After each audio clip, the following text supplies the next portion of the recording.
3, 2... Voilà. Je ne sais même plus où on en était. Dans tous nos systèmes en fait, quand on part d'un sol dégradé et qu'on veut l'aggrader, ça va repartir par une phase où on va être obligé de réenrichir le sol en matière organique. Cette phase d'aggradation va se traduire par un surcroît important de matière organique et donc un surcroît de limaces. L'idée, c'est de réfléchir à la façon de produire un écosystème rapide, enfin de produire rapidement un écosystème qui va être capable de gérer les limaces. Alors il se trouve que les limaces sont aussi des prédateurs. Ah oui, ça n'a pas été évoqué ça encore. Vous en connaissez quelques-uns de prédateurs de limaces. Le canard, les carabes. Les carabes, attendez, les carabes, regardez, il y en a des beaux là, ils sont super. C'est des... Il y en a des bleus. Alors ce sont tous ces espèces de scarabées qui ont donc le thorax, qui est une pièce qui est un peu carrée avec des formes souvent un petit peu compliquées là, et l'abdomen qui est bien séparé du thorax. Voilà. Tous ces scarabées là, donc ce sont des bestioles qui sont potentiellement mangeuses de limaces.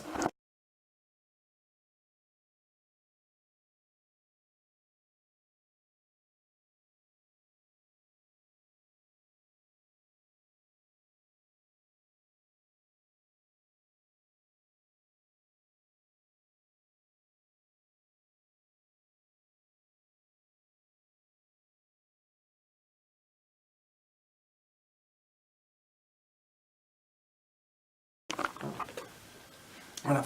Alors vous en connaissez d'autres? L'hérisson. Le hérisson, voilà. La poule. Les poules. Il y a plein de bestioles. Et puis la plupart des oiseaux aiment les limaces. Et on peut nourrir des animaux avec des limaces, même les poules. Et après, certains animaux, comme les canards, alors eux supportent de manger des choses un peu gros et gluants. Leur appareil digestif est tout à fait conçu pour assimiler ce genre de choses. Voilà. Après, on a parlé donc des carabes, il y a aussi des staphylins, qui sont ces espèces de coléoptères. Ce sont aussi des coléoptères, mais au lieu d'avoir des élytres qui vont jusqu'au bout de l'abdomen, les élytres s'arrêtent au milieu, ou que sur un petit bout. Voilà. Alors ça, ce sont des super prédateurs. Ce sont des bestioles qui se trouvent, comme dans l'air, on dit que c'est l'aigle qui est tout en haut de la chaîne alimentaire. Dans un sol, dans un secteur dans lequel il y a du staphylin, ça veut dire qu'il y a une diversité, une biodiversité d'insectes et de bestioles absolument effroyable. Voilà. Donc c'est un très très bon indicateur de la richesse et de la diversité de la vie d'un secteur. Alors comment attirer ces bestioles-là finalement, qui sont des prédateurs de limaces?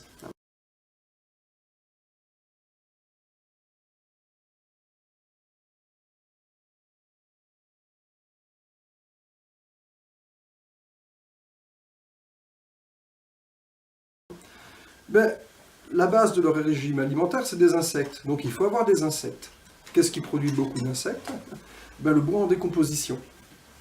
Tout le temps.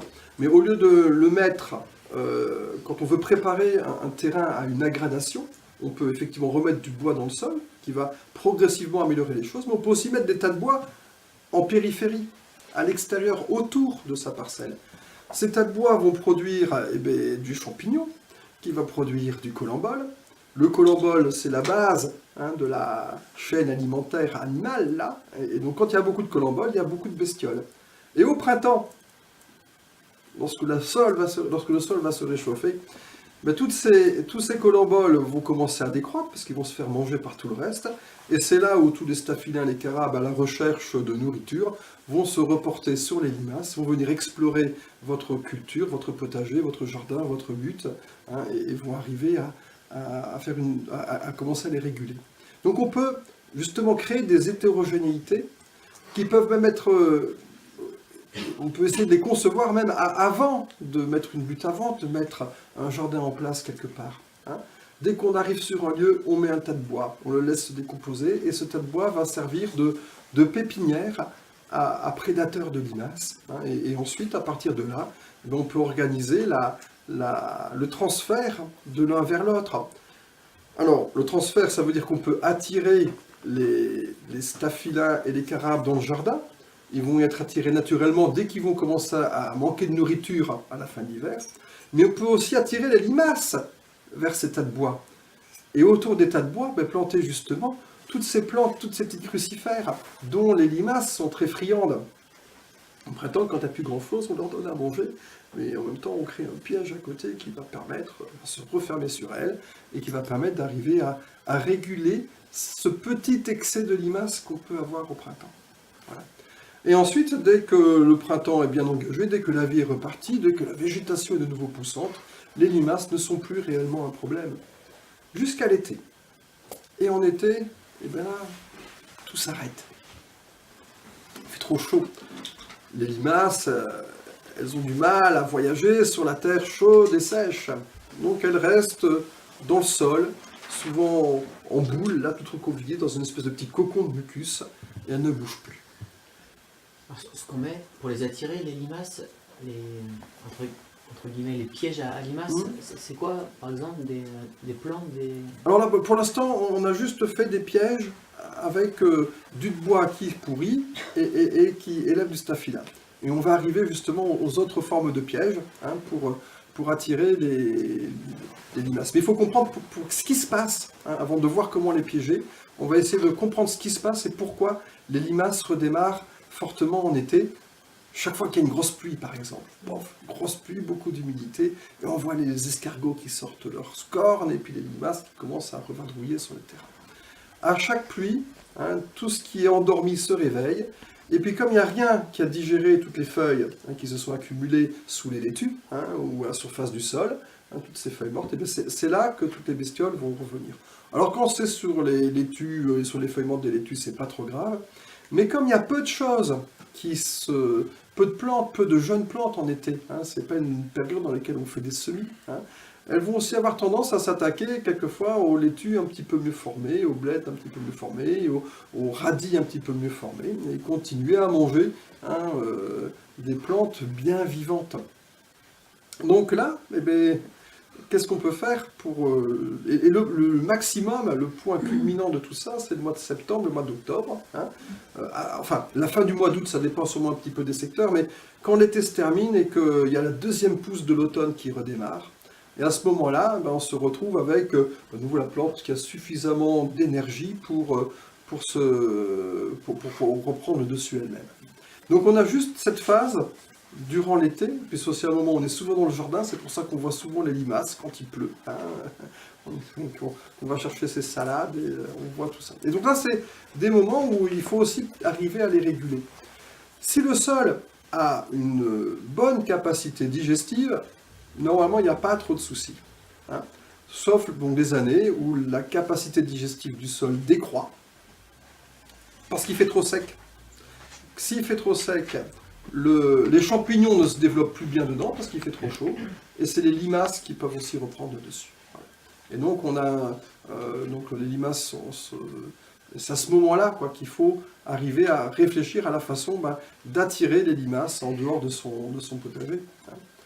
Alors, sans les tuer, on peut les piéger si on veut, et les tuer directement, mais on peut aussi utiliser le même genre de stratégie qu'au printemps.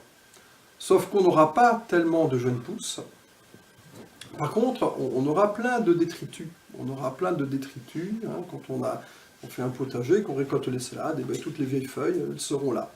Et on peut récupérer tous ces détritus, tout ce qu'on va normalement mettre sur son compost aussi une fois qu'on a mangé, et disposer ça en périphérie de son potager ou dans les allées du potager, de façon à essayer de focaliser les limaces à ces endroits particuliers, à des endroits où elles ont spécifiquement une nourriture qui leur convient. Après, bien sûr, toujours le souci des crucifères, les jeunes pousses de radis, toutes ces choses-là sont des plantes qu'elles vont quand même arriver à manger. Donc, pour l'été, on peut aussi prévoir d'avoir quelques petites cultures intercalaires dans des zones où elles vont être consacrées qu'à ça, et dans lesquelles on peut aussi organiser la mise en relation des prédateurs de la limace avec tous les auxiliaires qu'il y a autour. Et donc ces zones, où on a nos tas de bois, on a toutes ces choses-là, où on remet du bois à se décomposer, on remet du compost, il faut que ce soit des zones un petit peu à l'ombre, dans lesquelles il y ait beaucoup d'humidité, beaucoup de fraîcheur, qui permettent justement à la vie de ne pas s'endormir au cœur de l'été. Donc même quand il fait très chaud, voilà, c'est un autre principe, il faut essayer, au travers de toutes les hétérogénéités de votre milieu, de favoriser des endroits de fraîcheur, des endroits d'ombre, des endroits qui conviennent bien à la limace. Hein. Imaginez en plein été, sous le couvert de petites feuilles de persil, de limaces tendrement enlacées. Et bien voilà, vous leur faites des petits nids douillets, des petits nids d'amour, et ce sont les endroits dans lesquels elles vont venir, dans lesquels il y aura plus de fraîcheur. D'autres idées qui peuvent venir à partir de là, c'est quand est-ce qu'on arrose? Si j'arrose le soir, à la tombée de la nuit, on dit que c'est souvent très intéressant d'arroser le soir à la tombée de la nuit, que cette eau-là va nourrir les plantes. Là. Mais si j'ai beaucoup de limaces, je vais créer un havre de fraîcheur, de bonheur et d'amour dans tout mon potager. Hein? Donc, quitte à créer un havre de bonheur et d'amour, je vais le créer autour de mon compost, là où j'ai mon bois qui pourrit, enfin un endroit où je sais que j'ai beaucoup de prédateurs, qui va les attirer spécifiquement dans ces zones-là. Hein, et voilà, et donc elles vont rester un petit peu endormies dans la partie du potager qui sera moins humide. Hein.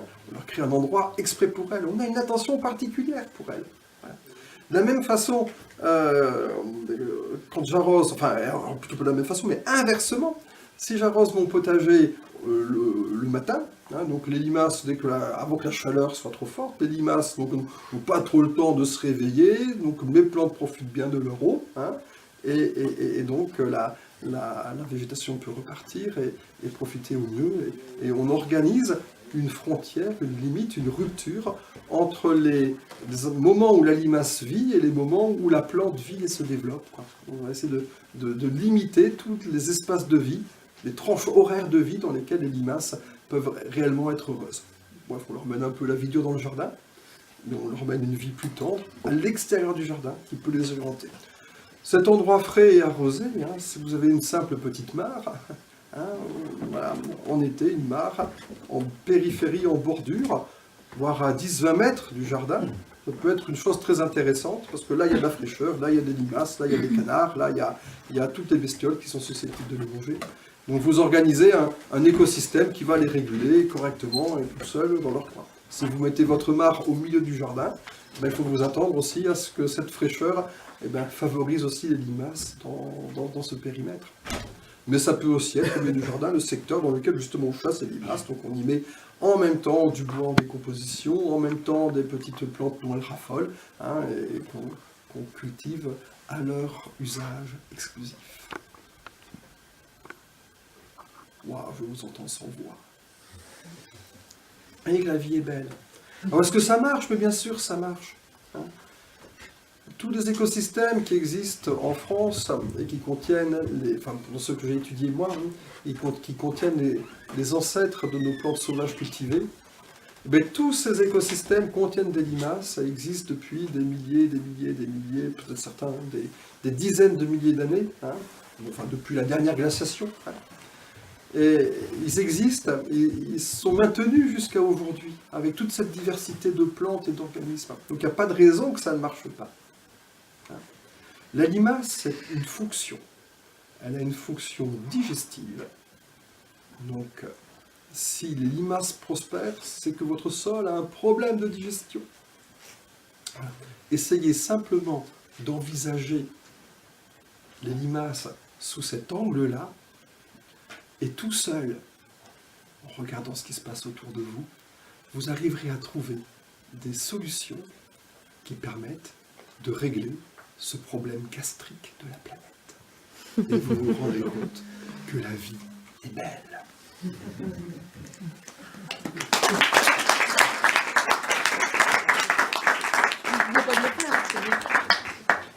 Voilà, alors maintenant on va faire des questions plus... Ouais, tu peux laisser s'il y a des petits passages qui peuvent être intéressants. Et voilà. Est-ce qu'il y a une relation particulière entre les limaces et les cloportes? Parce que souvent je vois... C'est vrai. Tu me dis. Ah. Tu veux un cloporte, toi? Un cloporte. Vas-y, ton cloporte. Alors voilà, les cloportes, ce sont des détritivores qui ont la même fonction que la limace. hein, ils vont manger à peu près le même type de matière organique. Le cloporte, il intervient dans un stade où la matière organique est un petit peu plus évoluée que la limace. Enfin, dans la dégradation d'une plante, d'abord elle est fraîche. Alors ça, c'est nous qui la mangeons, hein, plutôt que les poules.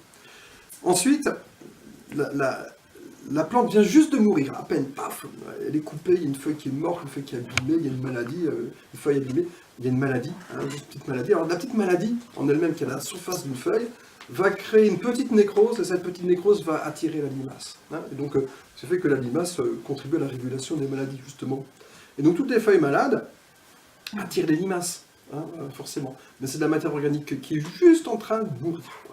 Dès qu'elle est morte, là, pof, que la limace est passée dessus, là, c'est le cloporte qui intervient. Et qui fait qui utilise la petite chaîne suivante. Et après, donc, il y a plein d'autres bestioles qui décomposent des choses dans le sol.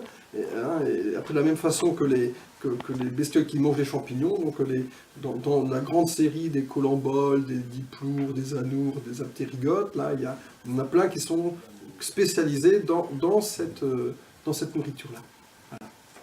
Voilà. Donc ça se suit. Et comme c'est presque la même chose, c'est pour ça qu'on les trouve presque toujours côte à côte. Le moment de la ponte. Oui. C'est ça quel moment? Alors, elles sont capables de pondre très, très vite et très souvent. Hein, donc, à partir du moment où elles ont à manger, en abondance, elles pondent. Hein, et donc, les populations peuvent se développer très vite. Et dans les sols dans lesquels il y a justement la fonction digestive est épuisée, hein, les sols dans lesquels il n'y a pas de bois, quoi, hein, dans lesquels la fonction n'est pas partagée avec d'autres organismes, et notamment avec les champignons, ben dans ces sols-là, elles sont capables de prendre très vite le dessus et de détruire des parcelles, des immenses parcelles, très, très rapidement. Et quand là, c'est pour sauver la culture, les gens mettent des produits chimiques, et ces produits chimiques, finalement, entretiennent le mécanisme, parce qu'on tue les limaces, mais on ne règle pas le problème. Hein. Et donc, à chaque année, le problème revient. Hein. Les mêmes causes produisent les mêmes effets. Hein. Voilà, donc c'est le système qui s'auto-entretient finalement. Hein, c'est facile, hein. On tue les limaces, on ne voit plus la limace, mais on ne règle pas le problème. J'avais le sentiment au contraire, quand on travaille en couverture de sol, c'est souvent en couverture de sol, du bois, des matières fraîches, tout ça, on trouve beaucoup d'œufs, Voilà. de limaces en dessous.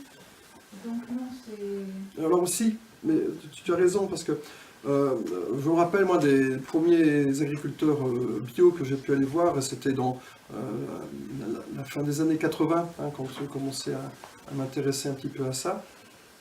Et donc, tous les producteurs bio qui faisaient des céréales, notamment, sous couvert végétal, les premiers problèmes qu'ils ont eu à régler, c'est des problèmes de limaces. Et même à l'époque, on autorisait des produits chimiques de l'agriculture conventionnelle à petite dose, parce que les gars n'arrivaient pas à travailler.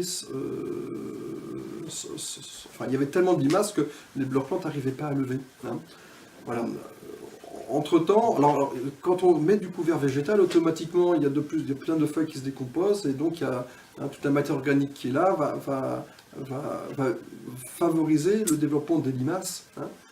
Et plus on met de matière organique dessus, plus il y a de limaces. Parce que comme la limace intervient à un stade particulier, limace, cloporte, ver de terre, tout ça, ça se suit, quoi. Hein. Voilà, plus on met de matière organique, plus il y a de limaces. Donc plus il y a d'œufs de limaces. Le système arrive à être vertueux à partir du moment où la digestion s'opère correctement. Mais la digestion, c'est le champignon qui l'assure, principalement chez nous. Chez nous, c'est les champignons. S'il n'y a pas de champignons pour digérer la lignine, il y a tout un pan d'écosystème qui manque, et donc les limaces qui se développent. Alors, on est obligé de passer par des phases un peu compliquées, hein, où il y a beaucoup de limaces. Et quand on débute un potager, c'est souvent ce qui se passe. Du moment où on a compris qu'il fallait qu'il y ait de la lignine dans le sol, eh bien, ça nous a permis de comprendre que ça a permis de mettre en place des systèmes dans lesquels les limaces arrivent à se réguler. Enfin, il y en a toujours un petit peu, qui interviennent comme des petits appareils digestifs ambulants, nomades, hein, qui viennent réduire les amas de matière organique qu'il peut y avoir dans certains endroits, mais qui vont se rediffuser. Hein, et elles ont une fonction marginale. Des producteurs bio qui existent depuis déjà un grand nombre d'années. Hein, les limaces restent rarement un problème. Donc un PRF, c'est pas mal aussi alors? alors voilà, le BRF, si on n'a pas, enfin, ça remet la ligne dans le sol, donc ça va refavoriser la digestion par les champignons. Il y a des plantes, des arbres vivants qui maintiennent et font vivre, et puis permettent aussi à ces champignons de survivre au moment où il n'y a plus grand-chose à manger. Hein, voilà, ça permet d'avoir un écosystème fongique excessivement réactif. Hein, et dès qu'arrive le printemps, les champignons sont déjà tous là parce qu'ils sont tous fixés sur les racines des arbres.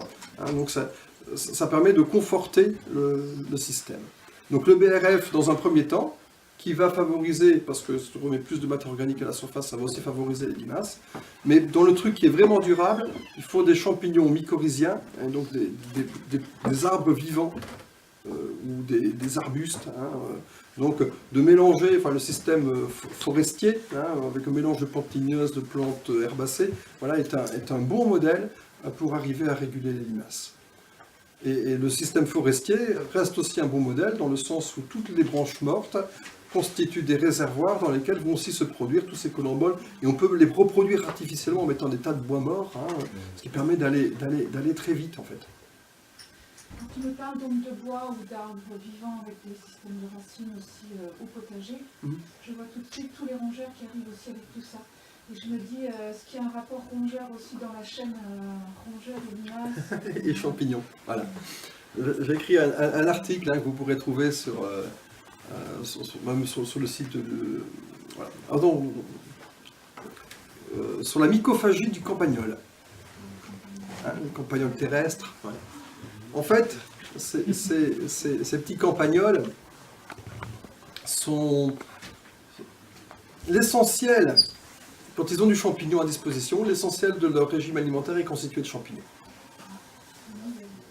Ils sont quand même gourmands de légumes aussi, on sait bien. Ah ouais. Des ravages. Alors ils font, voilà, quand ils n'ont plus de champignons, et les champignons ne constituent pas l'essentiel de leur régime alimentaire, mais ils métabolisent une grande partie de tous les champignons qui sont dans le sol. Et après, donc, dans les campagnols, bon, pour parler juste un petit peu du campagnol terrestre, hein, qui cause de gros dégâts, c'est notre système de production qui les a clairement favorisés. Autrefois, il y en avait, mais pas aussi ravageurs que maintenant. Il y a la conjonction de différents phénomènes. Le premier phénomène, c'est qu'on ne fait plus de foin, on fait de l'ensilage. Quand on fait de l'ensilage, ça veut dire qu'on coupe l'herbe très tôt, et en coupant l'herbe très tôt, avant qu'elle soit parfaite épiaison, eh bien, toutes les plantes à rosette, comme le pissenlit, trouvent dans la deuxième pousse un avantage et arrivent à se développer un petit peu plus vite que l'herbe. Donc on favorise les pissenlits par rapport aux plantes, par rapport à l'herbe. Ces pissenlits, ben, il se trouve que la racine de pissenlit, ils en sont particulièrement friands. Hein, ils mangent ça avec beaucoup d'avidité.